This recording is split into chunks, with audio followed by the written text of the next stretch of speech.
Okay, thank you everyone for joining our session today.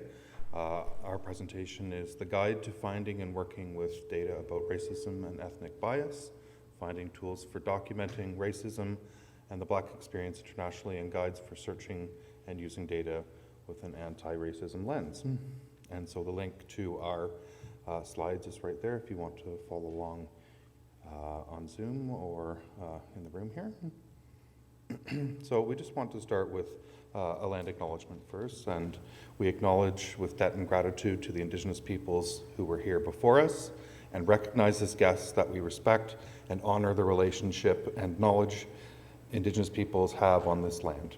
And we are not indigenous people as the presenters, but we think it's important for us to start a conversation about anti-racism data. And so there's a helpful interactive map here if you wanted to take a look at that later that shows you about the traditional lands of indigenous peoples. So our subgroup today presenting, we have 3 in person and 3 virtually. So we have Jennifer Botcher from Georgetown University, me, Kevin Manuel from Toronto Metropolitan University, Jenny McBurney from the University of Minnesota, Anya Perry from IASSIST in Germany, Van Victran from Temple University, and Ryan Womack from Rutgers. So a little overview of what we're going to be talking about today. We'll do background of our project, some introductions, and then an overview of the guide that we created. And in this, we'll show examples and links to the guide and the resources, how to provide feedback and suggestions, reflections and questions, our next steps, and then some contact information. So with this, I'll turn this over to Anya, who's going to join us virtually. Thank you, Kevin. Yes, I'm here to give you some background on our work and on our group. And as you all know, in 2020, a number of killings happened that eventually led to the Black Lives Matter protests in the US and also internationally. And some members of IASSIST felt the need to do something for our community and help data professionals to be anti-racist and build anti-racism into their work. And so the Anti-Racism Resources Action Group was founded by Michelle Hazlett and Nancy Kasem-Adams. And an interest group is set for a defined period of time, but we also felt that this is a longer discussion and needs a longer process and more work than we could have fulfilled as an action group. So in June last year, we transitioned from an action group to a long-lasting interest group under the lead of Michelle and me. And in our group, we divide our work into subgroups. So currently we have 4 subgroups where the volunteers meet individually for their work for 2 months. And then every 2 months, we have a larger group meeting where we discuss the progress and our next step. So we have a webinar group and a website group, and both are to disseminate our outcomes and interact with our audiences. Then we have the resource list group, and there was a panel about this yesterday. It was a hackathon, so our resource list was presented to the participants and they could add to the list right there and then. This was done by Michelle and Meryl yesterday. And we have the Finding Data subgroup, which is the group here today, who's presenting our Finding Data guide. Next, please.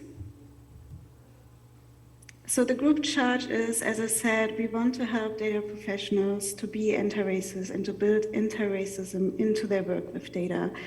More specifically, we compile lists of resources that might otherwise be difficult to find, that could be data on racism, on the Black experience, but it could also be articles, methods, projects that are very interesting in terms of anti-racism. And we also know that no list can ever be complete, so we decided to also work on a guide that helps people to find resources that go beyond the list. And that will be like where to look for resources, how to look for them, what to be aware of when you search for these resources. And Jenny will present the guide in more detail in a minute. In the future, we want to maintain the work that we've done so far, And we also want to widen our scope. So we want to also focus on other types of discrimination, for example, on discrimination regarding gender identity, sexuality, indigenous and ethnic groups, migration, religion, disabilities, etc. Next. So we have a number of resources already available. We have our homepage where you find a lot of resources that we've produced in the last years. We had a group of members of our group that wrote about how data on race and ethnicity is collected in their home countries. They are published on our homepage, and we also had a webinar about it where we discussed these essays.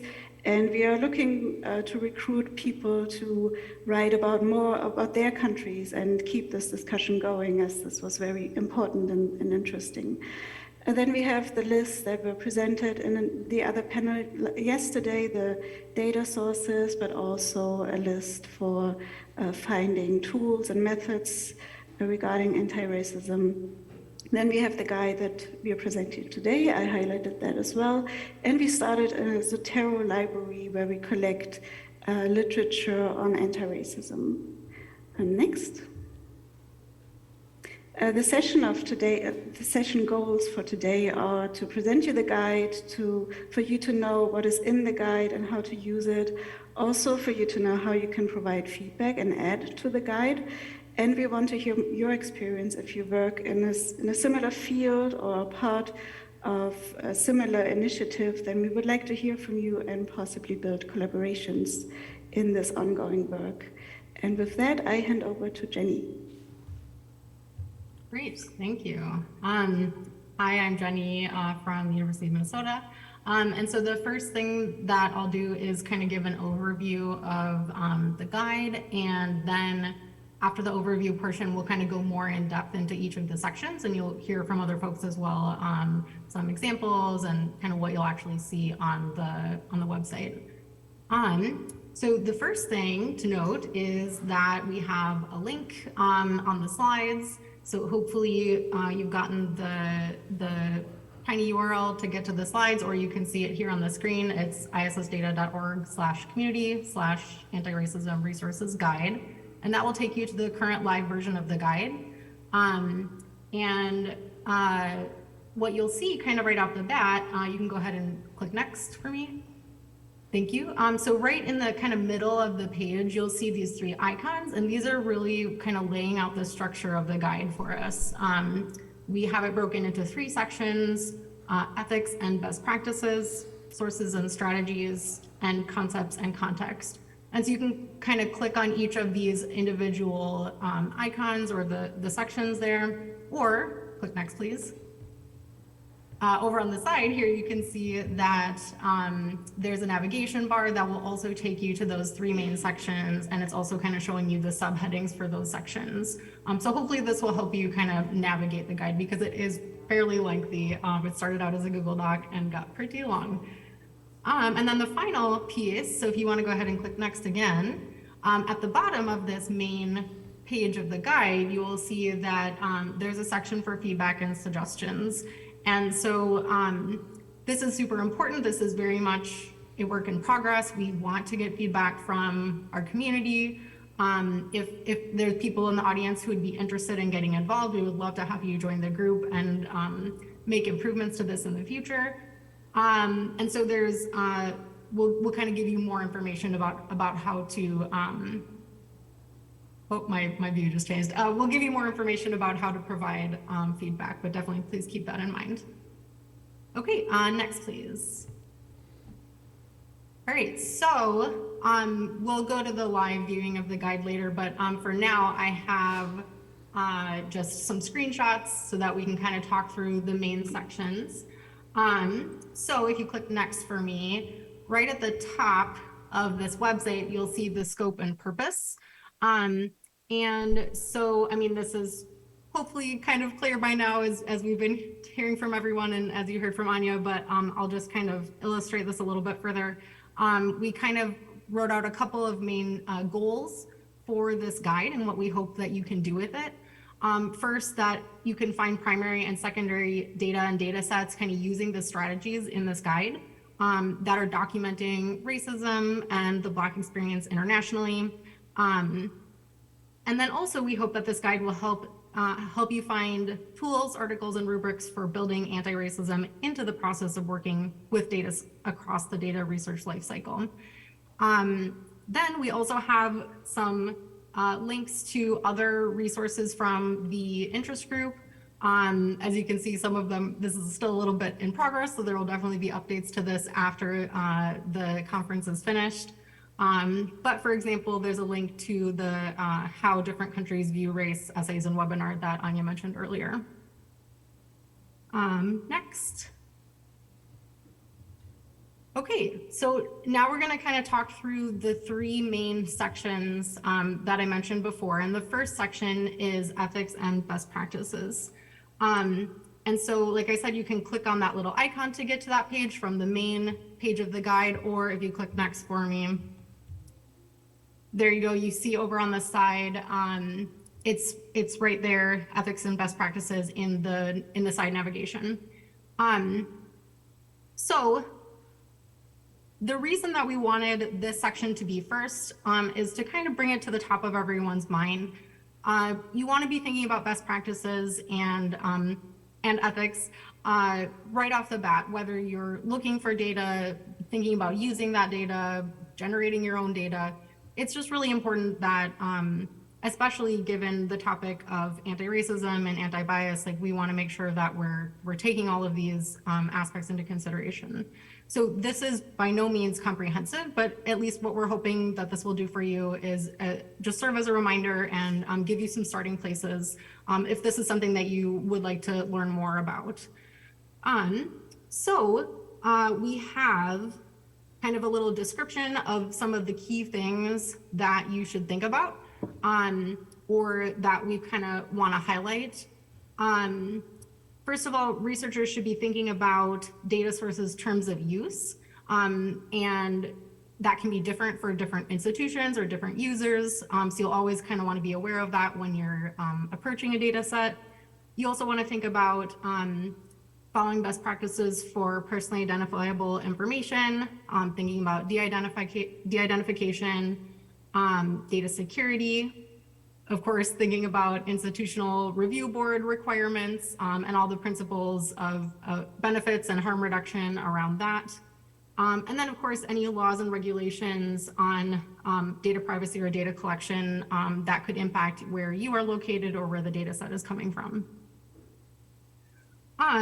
We also kind of had a recommendation from our group. We had a conversation about what we would love to see when data is being published.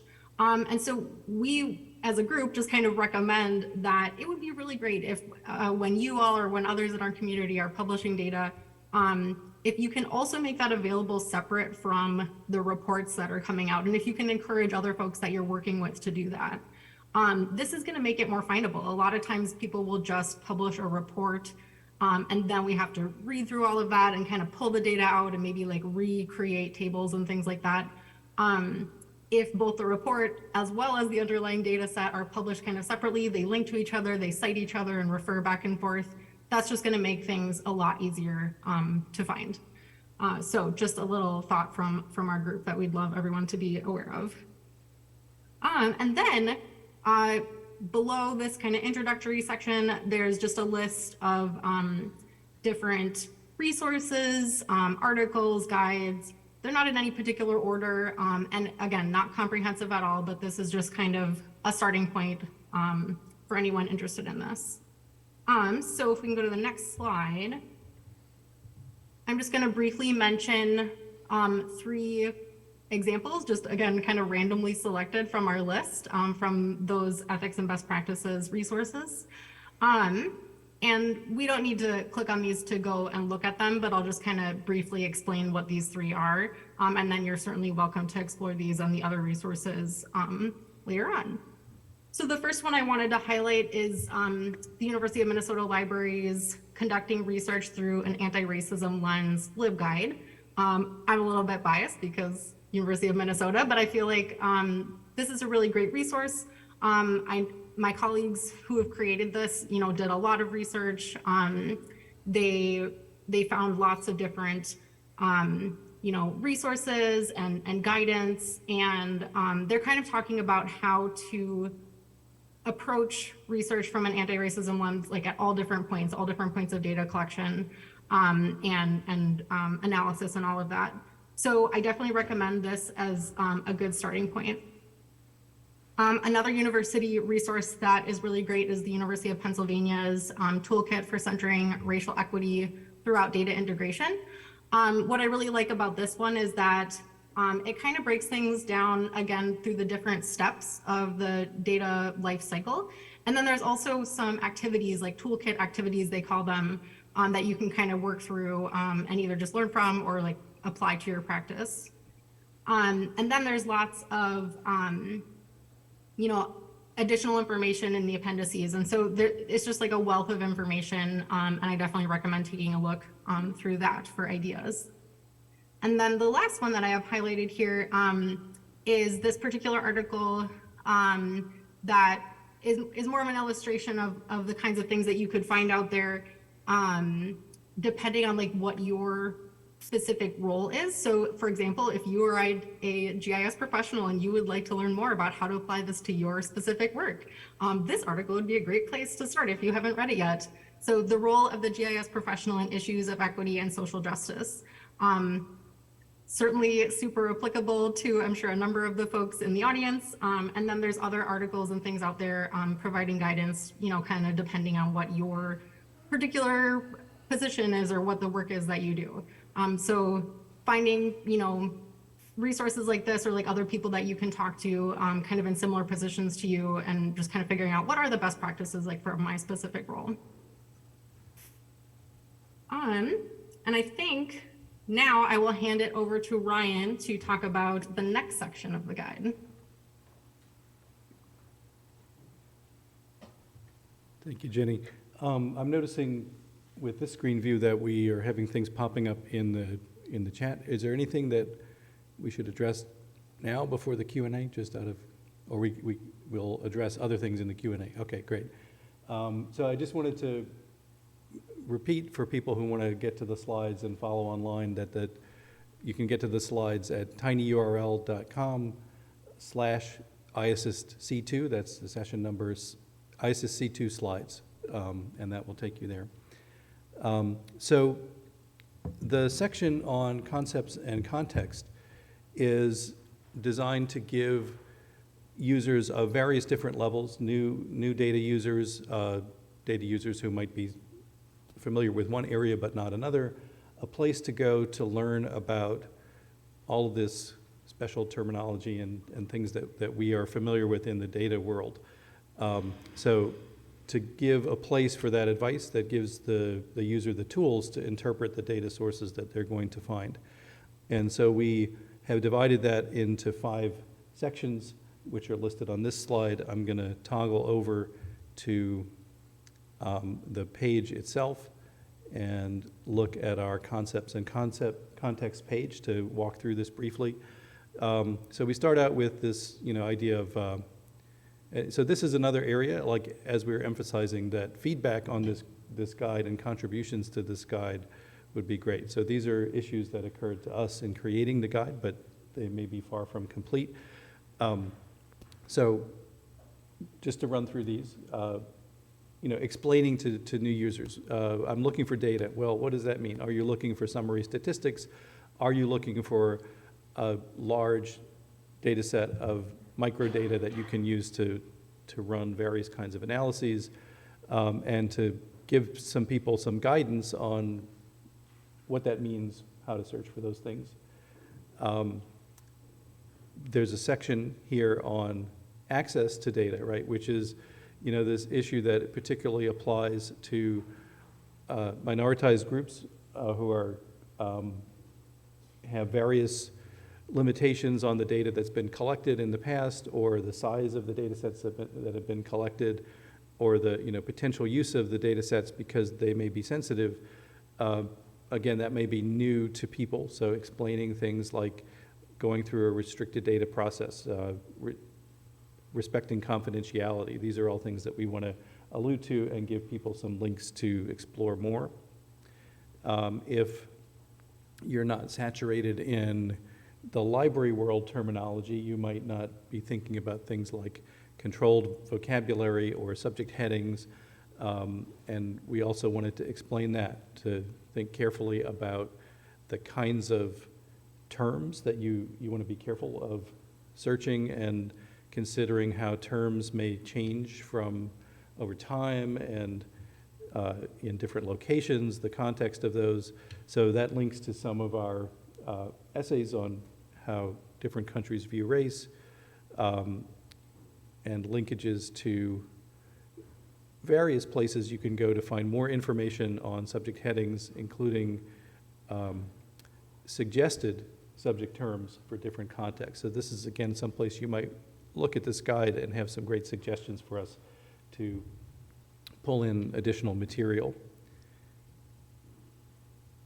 And continuing down, some guidance for collecting data, right? So if you're exploring and working with data and you're thinking about doing your own research studies, or just kind of figuring out how other people have done research studies, these are some links that will explain some of the issues involved there. So how the same kind of issues overlap quite a lot, right, when we're talking about this, the types of terminology that you're going to use to describe people, how you're going to have participation, how you're going to have respectful involvement from indigenous communities. So you've heard at this conference about care principles and things like that. So we want to raise awareness of those issues. And we're also want to call people's attention to licensing issues, right? Which they, again, as a new user in this area, you might not be thinking, oh, I found it. I can do whatever I want with it. Just to raise people's awareness of the licensing terms for some data, the different things that one needs to be aware of if one's going to reuse the data in different contexts. So we again have links there and resources. And the final section, because it's such a large topic, it's a briefer section, just to give people some pointers to get started, but the whole concept of analyzing data and practices that sort of don't respect or recognize data limitations or data biases is something. You can't just grab something and just jump in and analyze it. So some starting points for thinking about those issues. So that's the, again, the concepts and context section. And now I'm going to go back to our slides and introduce, in some sense, this is, from, again, a kind of librarian's perspective, we like to put together lists of resources. So you could view this as the center of the sandwich. But these are links to the kinds of strategies that you would use to discover data. Again, we have the other guide that has the selected resources, but if you have looked at that and you have not found what you are looking for and you want to continue your research, this is a guide to the kinds of ways you can discover other sources. So we've divided that up into kind of the 9 categories of types of resources, and I'm going to talk about the first 3 before turning it over to Vaughn. And I'm going to keep this part relatively brief. I think the links to the highlighted sources here, just as examples of what we're talking about, are on the slides. I think I'm not going to try to open those up here, but just to talk about and I think these first 3 are going to be categories that this audience will be quite familiar with, but the intent of the guide is to, again, introduce these concepts to newer audiences who may be familiar with one thing but not another. So we start out with thinking about identifying resource guides, right? So we have our library guides, and we have links here to Michelle Hazlett's guide, Data to Study Racial Inequality at UNC, as just a highlighted example. Obviously, libraries all around the world put together really useful guides, so that's a place to look. Libraries and other academic institutions have their own centers, so just highlighting an example here, Boston University Racial Data Lab. So, digging into those sources that maybe, I don't know, from where I'm standing, those are traditional sources, but those may be new to other users. Then we talk about, I think, let me also pull up the page for this one. We have, yeah, so the page on the sources and strategies, I will just kind of give you an idea of the depth of it. I'm skimming over this material, but to give you an idea of the depth, is that we do describe how people should approach these sources and how to identify them in a Google search. So for example, using your site limiter to libguides.com to find library guides, examples of national archives that have guides, and examples of academic resources that are really guides into the world of data on race and ethnicity. The second category is governmental sources, right? So we're aware of those sources at the macro level, but people may not be as aware of the ways that you can drill down into them to discover data on race and ethnicity, and also specialized sources that the national statistical offices, other government agencies have conducted. So we've highlighted again a few of those here to give people ideas of what you could find. And jumping back to the slides, things like the EU's racial and ethnic origin collection of data, data from Australia on indigenous Australians, but many more of those. We've highlighted more of those on the guide. So again, the idea that they're raising the awareness that there are a lot of these places to go and look, to dig into for richer data on racial and ethnic minoritized populations.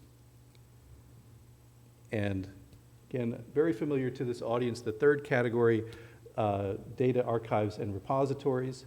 So in my experience working with undergraduate students, this is an area that most undergraduates have no idea that these things exist until you start to talk about them.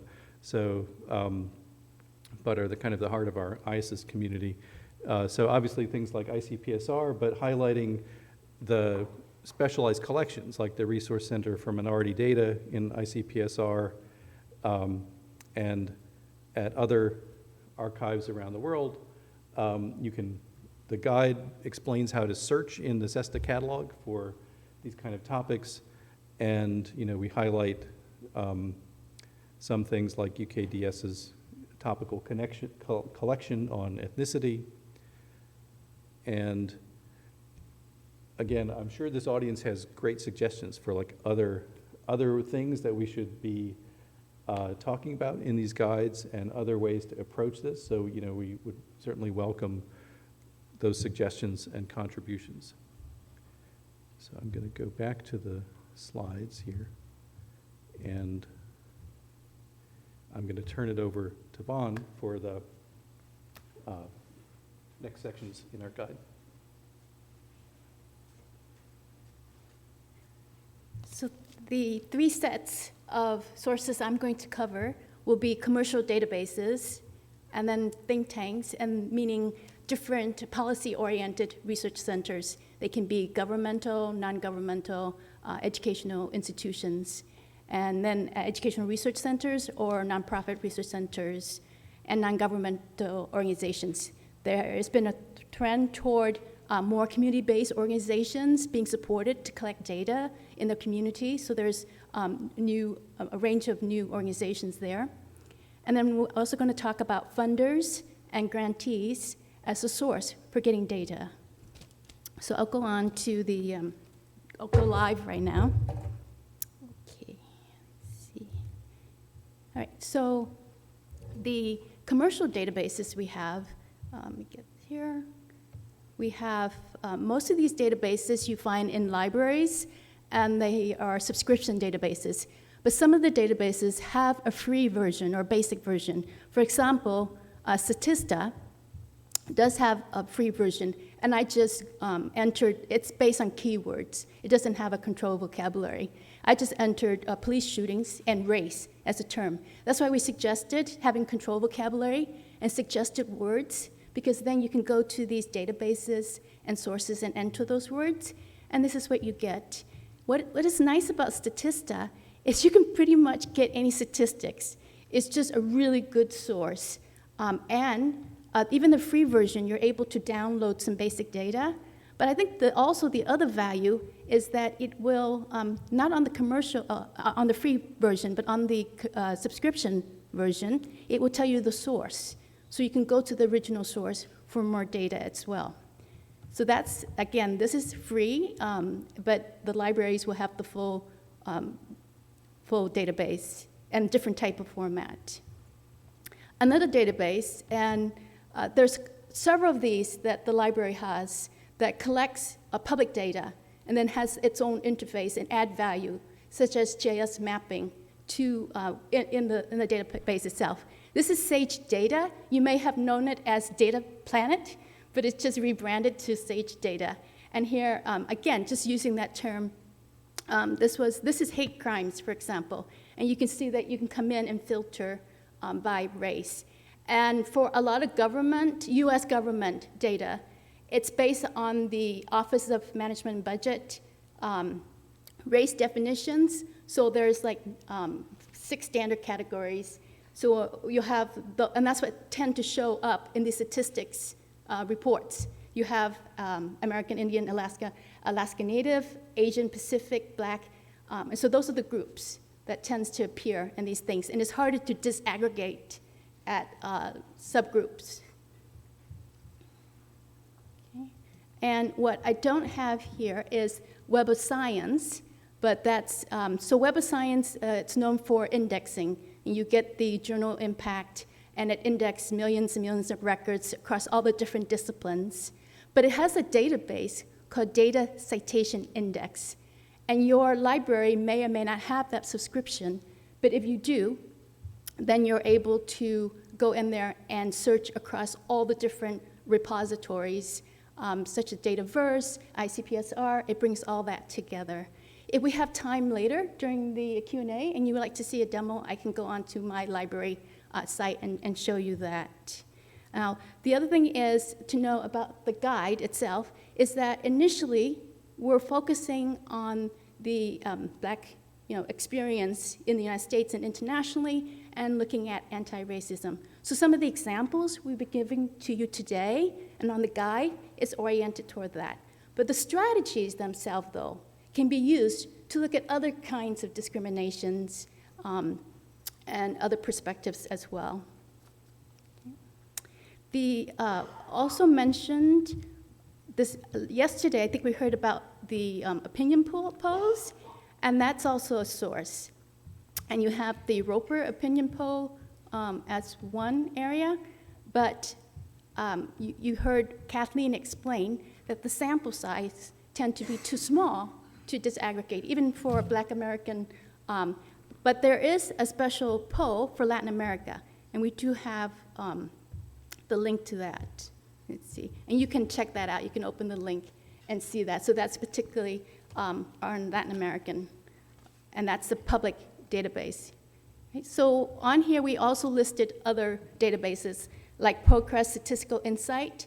The government used to have abstracts, and then they stopped printing that, and ProQuest took over and continued the printing, and so it indexes all different types of government statistics. It's an easy way to find it, and it does have some variables for you to search by race or ethnicity and country. You can use the filters. So that's quickly just some of the commercial database. We also included ICPSR because although there's open databases there that people contribute, and also those that the government archives, so they're publicly available, like the criminal justice databases, Some are subscription-based, and what's nice about the ICPSR databases, they have a very nice thesaurus, but also it's cataloged. So your patron can go into your library catalog and use the subject headings, and it will pull all the data sets from ICPSR. So they can use the library catalog to search for data sets. And there's just a range of data sets. It's quite a lot relating to the issues and topics that we're interested in. And in fact, the data source guide that we have with the list of all, the data sources, the list of all the data sets that we have, we use subject headings borrowed from the ICPSR thesaurus. And they, in turn, also uses the Library of Congress subject headings. So the next category are think tanks and research centers. And here, I want to talk about like I said, this is broad. We're not, different types of research centers they're policy oriented. The first place to go is to go to an index.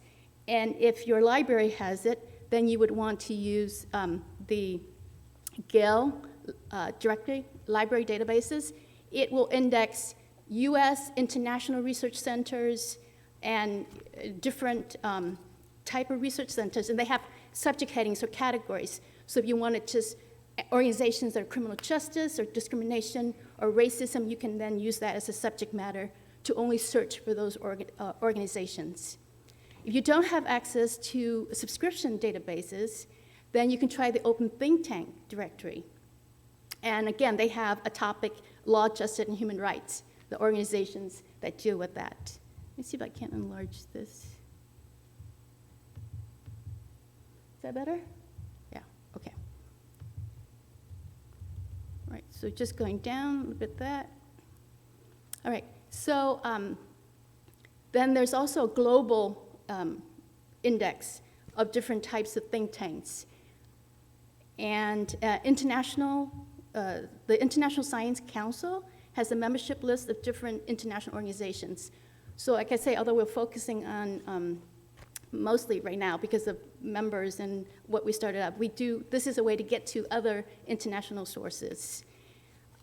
With the global go-to think tank reports, that's done here in Philadelphia. There's an organization in Philadelphia that does that, and they rank these different think tanks. But what's important to know is that the next place that's linked, the think tank search link, that's actually put together by the Harvard Kennedy School. I used to work there.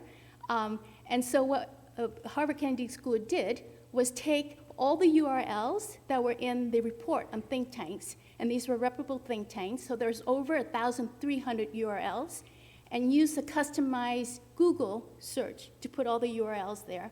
So if you click on the think tank search, what you're searching is Google, but only limited to sites that are those URLs. And it's very transparent, and then all the sites are listed. So you have both national and international sites. And let me go to that so you can see what that is. So if you were, and this is what it is. On this guide, you can see the US think tank listed. So those are all the US, and you can check if something's missing. Like I said, this hasn't been updated for quite a while. So I mentioned that there have been newer organizations, but these are the standard, they're established.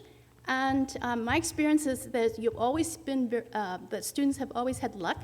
What you're doing is you're trying to find policy report that mentions data. Then you're chasing the data, basically. Some of them may link to data, but they're not scholarly, empirical research where you get the data methodology and things like that. But they are a good source for finding data, especially data that are trying to advocate for a position or support a policy. And so, and again, you're just searching Google. I'll just do one here. And you can see how this works. You're just basically searching Google. See, and then you have some of the organizations, and I always point out to students that you want to pay attention to the organization. Some of the libraries have what they call the ProQuest Policy File Index. It does the same thing. You put in your term, it searches different research centers, but that's subscription-based, and it has more filters. Okay, and then the other one I wanted to mention is we have many different, and that think tank search will find different research centers as well. So these, if you don't have the public version, there's some limited free options. And below that, we have different research educational centers. And there are some that are just like the go-to centers. The Vera Institute of Justice tends to have a lot of criminal justice, social justice reports and data. There's the Black Youth Project at the University of Chicago. That's a good site. Also, the University of Southern California has the National Equity Atlas. And what they've done is they've pulled together different indicators from, they've gone through many different data sources and pulled together the data. And so you can just go ahead and just open that later and try different links. And also just a basic Google search. You can search the terms that we suggested, and you can limit the site to EDU for education, for example. And you can also search with the site being another country, like here's for UK. And you can look that up. We have the link so you can look it up for different countries for the sites. You can limit your search that way. All right, so the third category that I wanted to go over that is probably harder to find are funders and grantees. Before becoming a librarian, I worked for 19 years in this area, and millions of dollars goes to supporting assessment, needs assessment, community research, action research. A lot of that data does not get written up into scholarly publications. So it's really important then to go where the money is. Go to the people who are funding these things and going to recipients or grantees of the funds. And what's really nice is that Candida has created this really nice website called Funding for Racial Equity. I highly encourage going through this. What they've done is they partner with another organization to then create a database of all what they call racial equity, and they define that for you, not only in the United States, but around the world. And so they'll, and then get the information from IRS, in the United States from the IASSIST forms, and doing surveys, and their own, they're a big grant database provider. So you can look up how much money has been spent for racial equity since 2020, and then you can see, then there's a mapping. You can see a mapping of where these sources are, and the top funders. And so you can go to these funding site, and that's the best way to do it, is to go to the funding site and look at the grant databases. Most of these donors do have databases, and you can look it up. Some are very nice. They provide, like, here's our racial justice, here's what we support. We support research, we support advocacy or education, and they have different categories. Okay? And what's also nice is they've started to do a research collection. So we can see, for example, the racial equity one. And again, you can just put in your keyword search and get some reports. And these reports will then cite to data, maybe with a project. You can contact the project team that collected the data or get the data from them.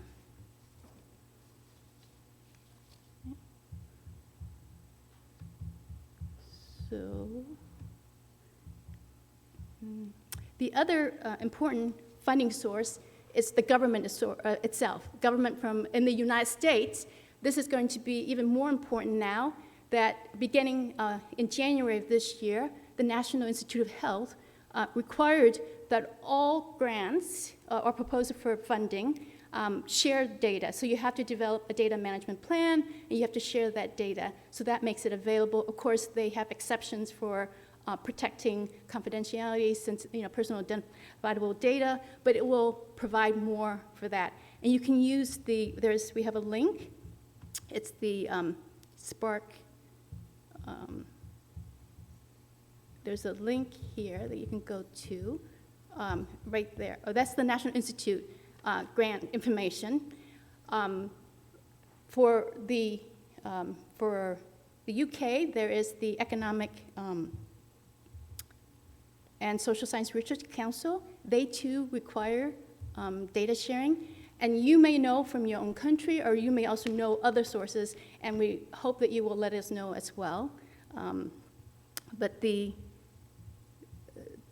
other than the government, there are some private funders, such as the Bill and Melinda Gates Foundation, that requires data sharing in their grants, and the Wellcome Trust also does that. So just a few of the foundations. What's unique in the United States is that we have tax incentive. We have organization that can create as a foundations, and there's a tax structure for that. Many countries don't have that structure, so that's why in the U.S. it's very important to go to these philanthropies or foundations and see what they're funding. Okay, and you can do an internet search just by the term, and I've listed a few here that because of the Black Lives Movement, a lot of these funders created special projects. So we don't know how long these things will last, but there's quite a number of those that you can explore. And again, you can also search directory. So besides having organizational directory, there is foundation and grants directory. Pivot or foundation directory online, if you have it, those are subscription-based. But I know that foundation directory, if you're a small organization, you can apply for limited access. And then government sources, there's two. You can go to grants.gov and see all the different type of grants. And then USA spending are the recipients of different grants. You can do searches there. But if you're doing like a scholarly search and you see a report, a lot of databases will have the funding source or who's funding that study, like PubMed. That's a big one for indexing anything related to health. You can see who's funding that and chase it that way. And I also listed a few organizations that are known for funding in this area. Ford Foundation is one of the biggest funder, Mellon Foundation. And I had worked with the Atlantic Philanthropies. It no longer exists.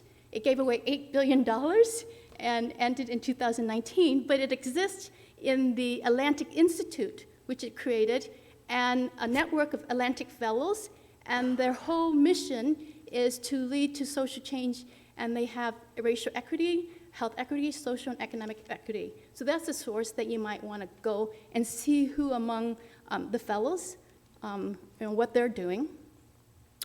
And I think that's it, yeah. Oh, wait, now we have Jenny to tell us about the last three sets.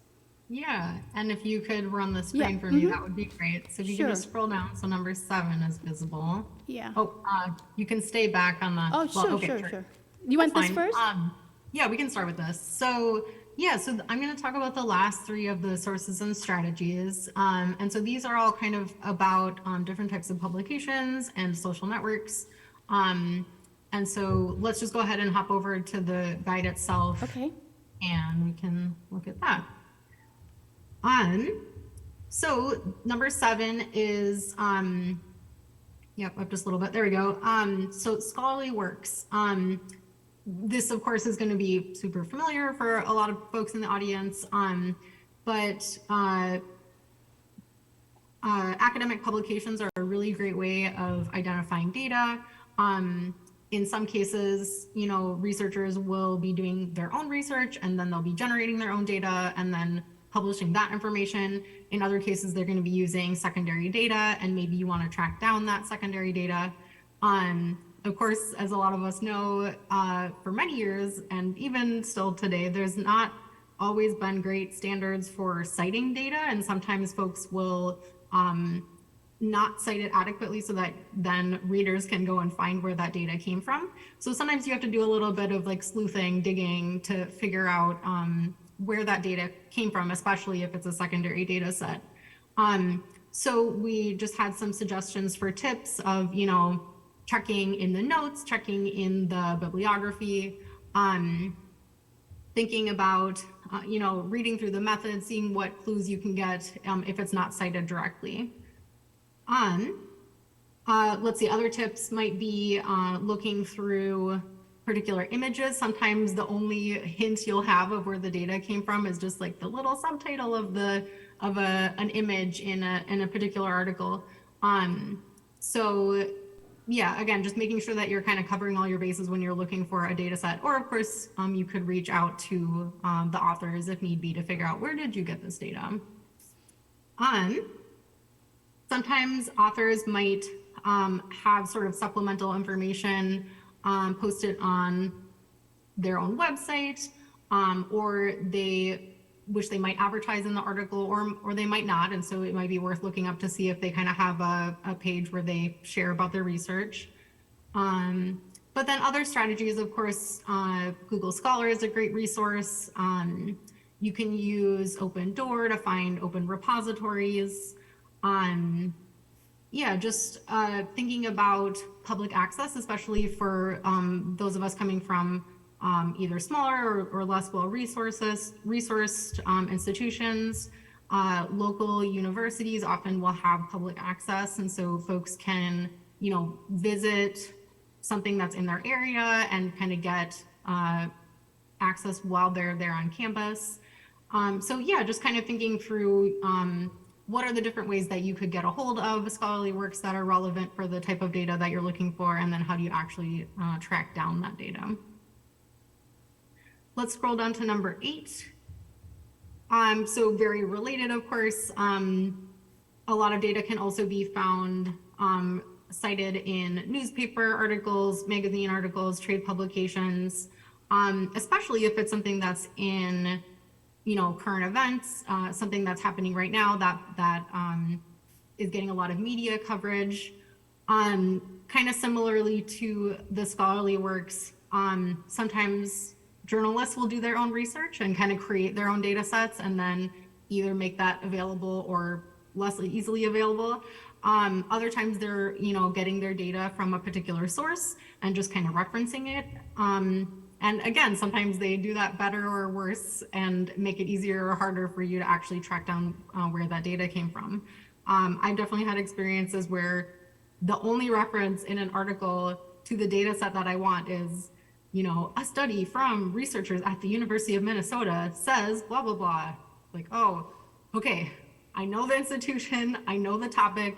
Now I have to go figure out what article were they actually talking about and then where's the underlying data for that. So again, a little bit of detective work, but there's lots of folks around who can help you through that process as needed. Let's see. We also have, recommendations to look again at your local libraries, potentially at your local universities, to get subscriptions to particular articles that might be talking about the particular topic that you're looking for your project. We have some example searches. So there's one where, we've got it up on the screen of if you wanted to search a particular website, you could use the site search, kind of like we talked about before. And then there are some good resources out there like Chronicling America, Historic American Newspapers, kind of for being able to search historical topics, and then Google Newspapers can be a way to access newspapers that are openly available. And then the final source or strategy that we have in our list is social networks. I think this is, one of the biggest things. And so just really encouraging folks to be willing to kind of put themselves out there a little bit, ask questions, learn from each other, help each other. I think that's what's so great about an organization like IASSIST, right? Like we're kind of all in this together and trying to help each other learn and find the things that we or our patrons need. So you can certainly, join different organizations. You can kind of participate to the level that you feel comfortable. You can be a lurker. I love being a lurker, like on just the IASSIST listservs, and just kind of see what folks are talking about and asking questions about. So of course we have IASSIST on the list. Oops. As one of our example associations. There we go. So IASSIST of course, hopefully you know the value of that since you're here at this conference. And then we also have a link to the data sources for racial justice resource that one of the other subgroups of this interest group was working on, just as another place to get information, right? Like organizations like IASSIST often are trying to create guides and resources and things like this. And so there might be other organizations that you could join that would have similar resources for their members and for the general public. Then we also list disciplinary and area studies, associations, and networks. Again, this can be a great way to connect with folks, get to know people who might be knowledgeable in the topics you're trying to learn about. We have a few listed here, but again, open to feedback. So if there's other groups that should be on here, please let us know. A few other things. Let's scroll down a little bit and just take a quick glance at ResearchGate and academia.com. These are kind of interesting. I know from some perspectives, folks feel uncomfortable with sort of the commercialized aspect of them, but at the same time, I know that a lot of people find these tools to be really useful because they can connect with folks across the world, get access to articles that they might not be able to access any other way other than like, hey, you are the author and you live on the other side of the world and I cannot get a copy of your article and I would love to. Can you help me out? Just a way for folks to be able to connect with each other. So we wanted to put those on there to be aware of that. And then finally, social media networks. On here right now, we have Twitter and Mastodon just because those are kind of the ones that we're aware of. Obviously, there's a lot of change happening with Twitter lately, and so that may or may not continue to be a useful resource in the future. But for now, at least, we do have the hashtags for both of these sources that we're aware of, that folks are using, that are good tools to just kind of see what's the conversation that's happening right now around these topics. What can you learn from that? Where can you ask questions? So again, I'm looking for data about X, Y, and Z. Maybe you can join the conversation on one of these social platforms. And again, please feedback. What are we missing? What are the social networks that we aren't on that we should be? All of that would be really great. So I think that wraps up our kind of overview of the sources and strategies. And I think I'm going to pass things over to Kevin to talk about feedback some more.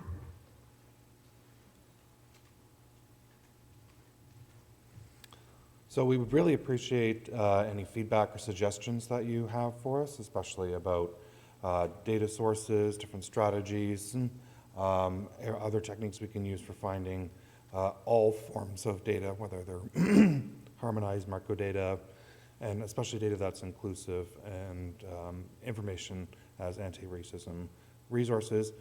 And we have a feedback form that we provide for this, so the link is in there. And we have an email as well that you can contact us. But also, if there are other projects and ideas for other guides that could be for social justice, diversity, equity, and inclusion, please just contact us, let us know, and we'd be glad to have you contributing to this. So here's the feedback form itself, what it would look like, and just the other options there that you could fill out with the form. So please fill that out for us and let us know your ideas. So with that, I'm going to turn it over to Ryan.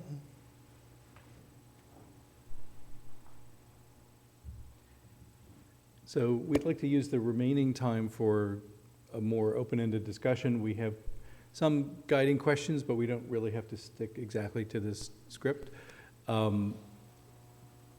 What we're interested in is, first of all, any kind of clarifying questions about what we've presented on, and things we can respond to about that. But other than that, the kinds of usage and experience that you've had with these types of resources, anything from your experiences that will help us improve the guide, but also kind of enlighten the audience here, and any experiences that you've had in your own work that kind of bear on these issues. So I'm going to take the mic in the room and kind of walk around. So for people on Zoom, you'll see me disappear from the camera. And Ben and Kevin and Jenny and Anya and Jennifer can chime in as well. But this is a kind of open discussion, and I see the numbers in the chat. So sorry. I see the numbers in the chat. So I am curious if there now we want to start with any chat questions. Okay, so. No chat questions at this point. This is Michelle. As the outgoing co-chair of the interest group, I wanted to just throw out, after our session yesterday about adding data sources to the list, we gathered some new resources there, and since then we have added a link to our webpage connected from the community section of the IASSIST page, which allows you to suggest a new data source right from our website. And I think that we can add another link to the feedback form that this subgroup has created, so that if you want to give us feedback later on, if you think of something when you go back to your workplace, we'd be glad to have that over time.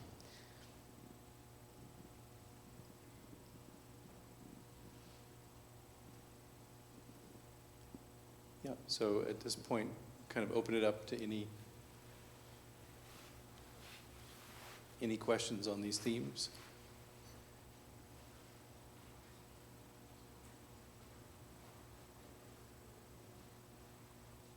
I know that for me, when I'm working with students, there is, I can think of one example of a student who was looking for racial data across the Caribbean, right? And just realizing from researching that question that, racial, they were thinking, oh, I can just use United States racial categories in many countries across the Caribbean, and there's actually countries for which that information is not collected, as was mentioned in an earlier presentation. There are countries that classify groups in a very different way. So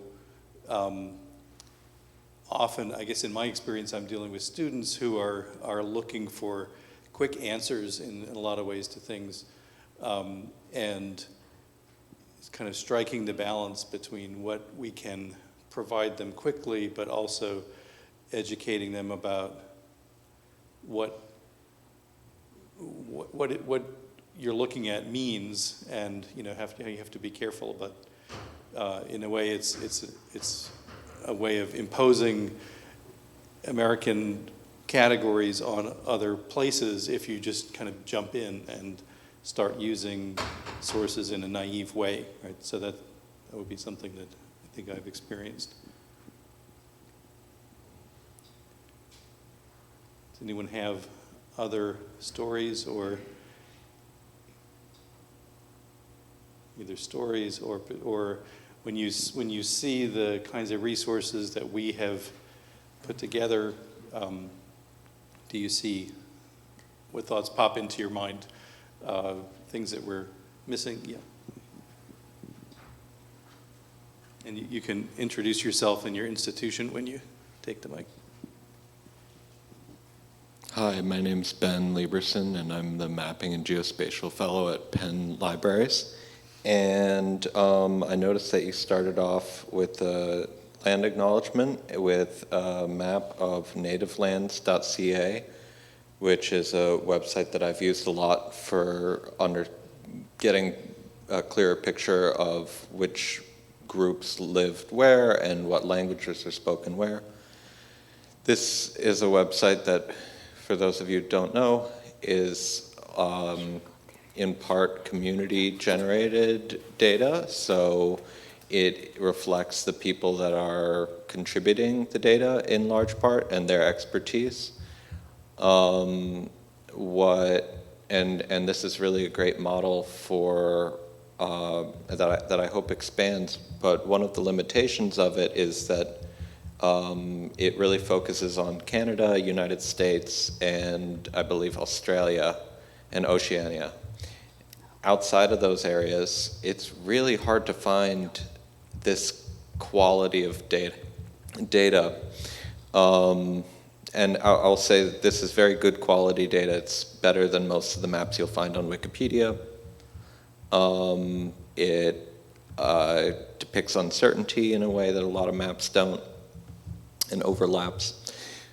I was wondering, this isn't a shortcoming of IASSIST's list or anything, but yeah, you see here, Australia, Oceania is really well represented, but the rest of Southeast Asia, no, nothing. And if you look around, you'll see there's a few places where data has been added. So I guess one thing that I'll say is that some of these areas you can find really great data, and other areas you'll be really looking hard. So if anybody here finds data that isn't, especially in a geographic area that isn't represented here in IASSIST's very great list of resources, it might be a good idea to submit them. And I don't have any answers for that, but it's something that I would like to see.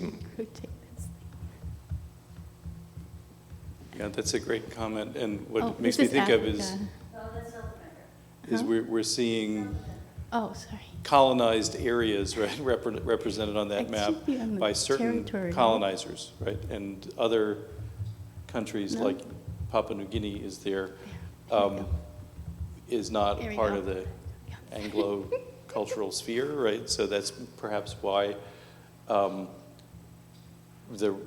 research for that map doesn't go into those details. But yeah, that's a good. Oh yeah. So I'm seeing now. Yeah, India is not also. I was just thinking of the Australia. Yeah. Yeah. Let me let you respond.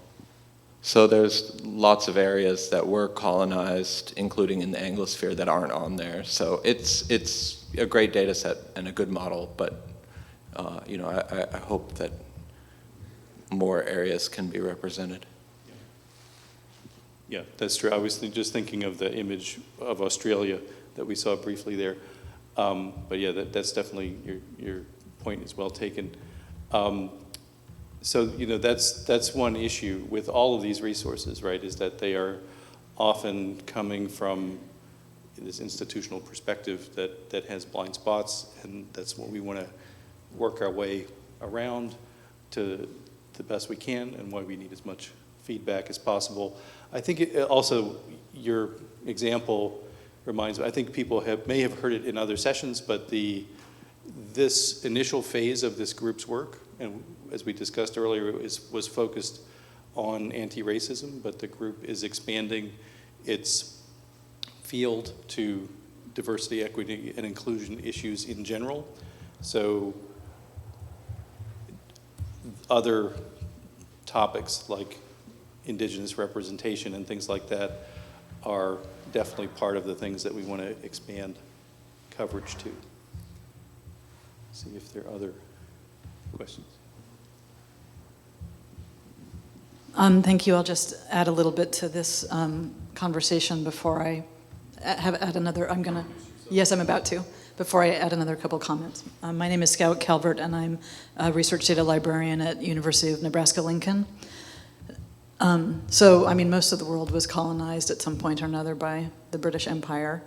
So we also know colonization happens in different places, in different times, in different ways, based on the needs of power and capital, right? So sometimes it serves to have a record of people who were there, and sometimes it doesn't serve the interests of power. So I guess I'm a little bit, it's not a blind spot per se, it's just that it hasn't, knowledge is generated where there is power and governance. And so I guess always we have sort of like a double-edged sword here where we can generate or aggregate the knowledge that we already have in the data sets and resources that you all have done here, which is amazing, tremendous resource. Right, but the thing that I didn't hear come up much was, except a little bit now, is the what's not in the record, right? That there's gaps and there's omissions, and those are, so sometimes it's because things were destroyed, and sometimes it's because they were never gathered, because you don't really want, most of this data historically has been, generated by those in power in the governance of populations. So that's also related to how we think about these racial categories and who has the power to define them. So I think there's something where we want to, sort of collectively give, have that barrel of salt with all of our data and documentation about how these words came to be in the first place and who gets to use them. So all of this is to say, so I'm about to now contradict myself, which is that where I see racism playing out a lot right now is not amongst people who are really trying to get in here in thoughtful ways and find data to make the case about how racism is functioning, but people who are cherry picking data and then, picking some data point and then perpetuating it on social media to say, well, it's not racism if it's true, and they'll cherry pick some data point about crime or something, right? So I guess my suggestion, or I'm wondering, this is not really a to-do list for you all because you're doing so much, but so it's maybe a to-do list for all of us, but how do we then have an infographic or a meme or something that people then can then deploy in these conversations online? And I'm not saying that we're going to change the minds of people who are maliciously deploying racism in social media, but that we can find ways to give resources for people who are also overhearing those conversations and shrugging their shoulders and saying, I guess if it's true, it can't be racist, right? But they have picked, they've picked one decontextualized point to promote, and it's not just about racism, it's also immense transphobia and sexism and homophobia happening right now as well. So this is just amazing work, and I'm just thinking, how can it be disseminated more broadly or made accessible and brought out of the spheres that we travel into to where we see the information worlds that most people are traveling in, where racism is really being perpetuated right now. So thank you very much. Yeah, thank you. That's a great comment. And I just want to see if our other panelists want to respond to that. Anya's unmuting, yeah. Yes, thank you. Thank you for the suggestion. It's really important, and I think how we try to cover it is by the library guides that Jenny presented, and they are great resources. And we don't really want to create the new wheel, like another wheel, but point to resources that help in this work. But you're totally right, and maybe we can find a way to make this point more prominent and really guide users to these resources to find this exact thought or issue. And I really love one book, and I want to mention it since you mentioned the power struggle or the power imbalance, and that's the Data Feminism book, which talks about exactly that, why we have data gaps. How they come about and what we can do against them. And we cite this book as well, and I highly recommend it. I read it 3 times already, and I still learn from it. So thank you. I'm not sure if the others want to add to this. Yeah, no, that is a great book recommendation. There's another book that I believe the title is Queer Data that is also quite interesting for those gaps in data perspective. People have heard of that. Yeah. I'm sorry, I didn't catch the name of the person who asked the last question.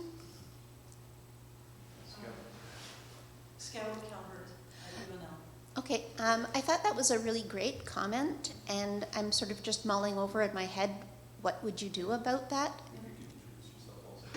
Pardon? Oh, sorry. Yeah, I just asked.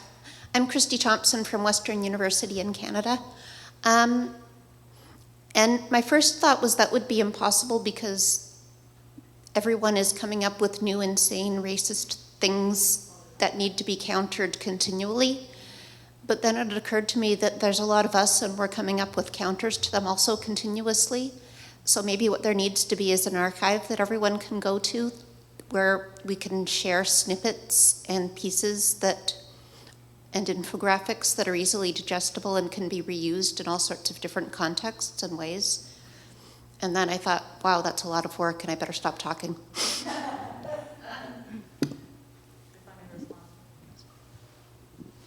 Yeah, it is a lot of work, but for the online audience, it's Scout again.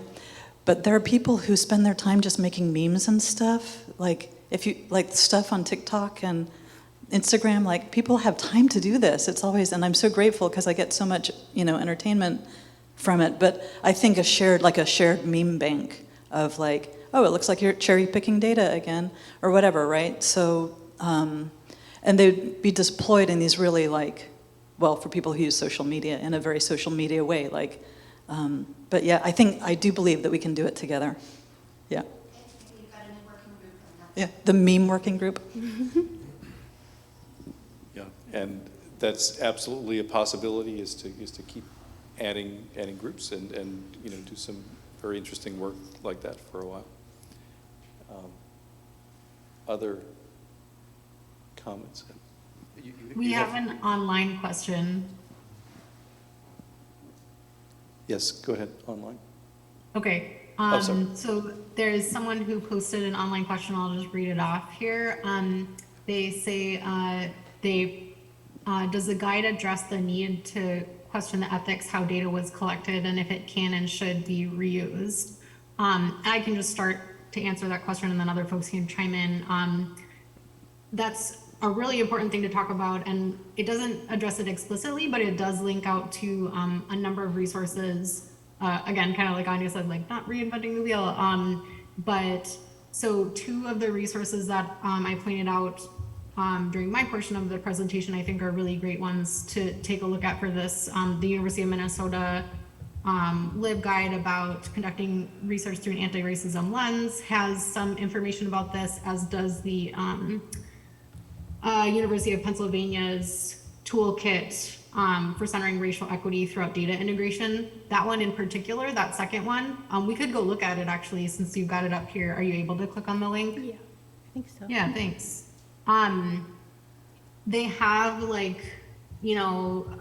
basically walking you through the different stages of the data lifecycle, right? And so you could look at the racial equity and data collection portion to kind of learn from that. And anyway, just to say that there are really great resources out there, and so we're just trying to highlight a few of them. If you have other suggestions of where folks are talking about it, it would be really great to get more information about this on here, because you're right, this is a really important topic. I don't know if other folks want to chime in too.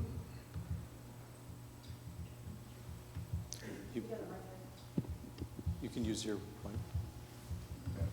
Is it on? This is- Yeah, working, okay.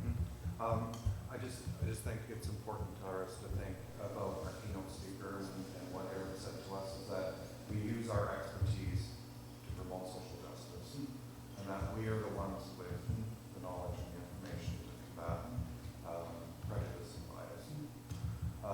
Another thing I wanted to add was that this guide was inspired by work that my colleagues and I did in Canada in creating a guide about ethno-racial data in Canada. And in our experience of going out and sharing this as part of our teaching instruction at universities, is that we've learned that it has to be a living document, and we have to be reflexive in the comments that we're receiving from diverse communities, from racialized peoples, that the the guide that we create, the way we saw it through our lens, can be perceived differently, and that we have to be open to comments from communities to make it relevant for everyone to use.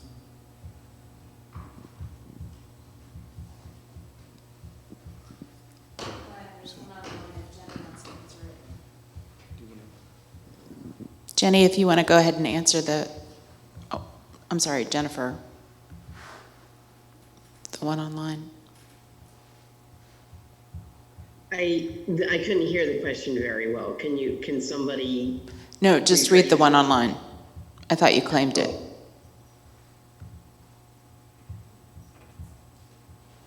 I see a new question from Kai Smith. Is that the one that you're referring to? I haven't read this one yet. I could read it now. That'd be great.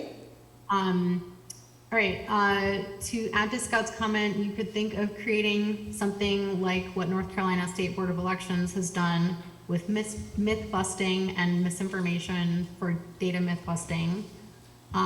Feel free to rename. I'm not familiar with this, sorry. This could be a page or however you imagine, and then they provide a link about combating misinformation.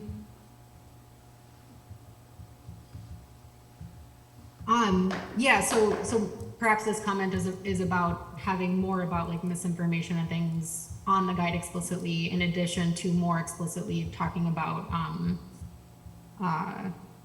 having ethics in how the data was collected and all of that. Yeah, I think that's a great suggestion. Thank you. Where would we put that in the guide?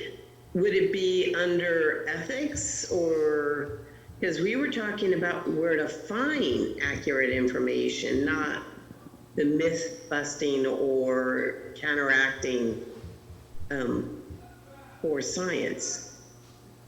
Yeah, well, I mean, it's certainly an aspect of finding data. Like if you find bad data, find misinformation. So yeah, I mean, perhaps it could go in ethics, but perhaps it ought to go in context and content. I'm not sure. We could talk more about that, but I think maybe just having an excerpt about critical thinking when it comes to. we can't hear this comment. I'm sorry, online. Sorry, I'll use the other mic here. So maybe we conclude a section about critical thinking when coming to use data.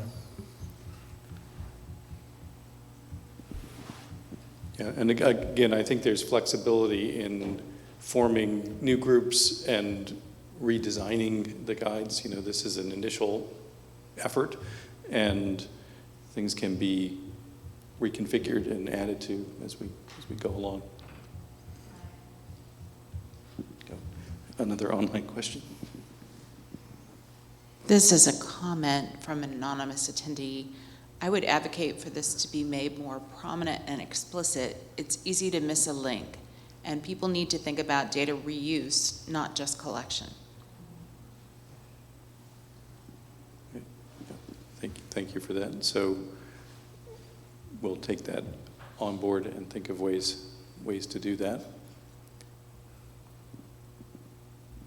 Any other questions or reflections here? I think we are approaching our time, so I think I'll turn it over to our concluding slide.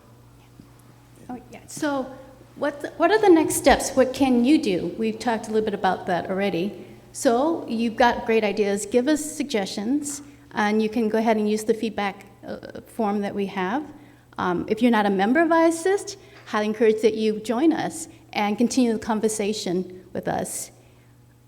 Also, you can email the anti-racism data guide at Google Groups. You can join our group, or just you can just join and just follow alert if you want to, or you can actively help us to improve the guide. Again, we want it to be inclusive. We want it to be international, global as well. And thank you so much for coming and for your comments and your suggestions. There were other, we are following the the leads. Michelle did a lot to start this whole guide. Barbara, Lacey. I think I missed Nancy, so if I forgot someone, apologize for that. We hope you can also contribute, and we'll get you on the list as well. Okay, so I think there's a business lunch, right, at noon? Do you want to do that? I'll say a word. Just Yeah. to encourage everyone, and online as well, I believe you can view the business lunch with your own lunch supplemented. But here for the in-person audience, the business lunch will be where we're eating in the Hamilton room. And that's a chance to have lunch and, oh, sorry, okay, yeah, sorry. It's not in Hamilton, it's in the ballroom with the larger presentation facilities. And so we talk about where the organization has been and its activities, and you can learn a little bit more about IASSIST and enjoy having lunch. So just encourage you to attend that. Thank you.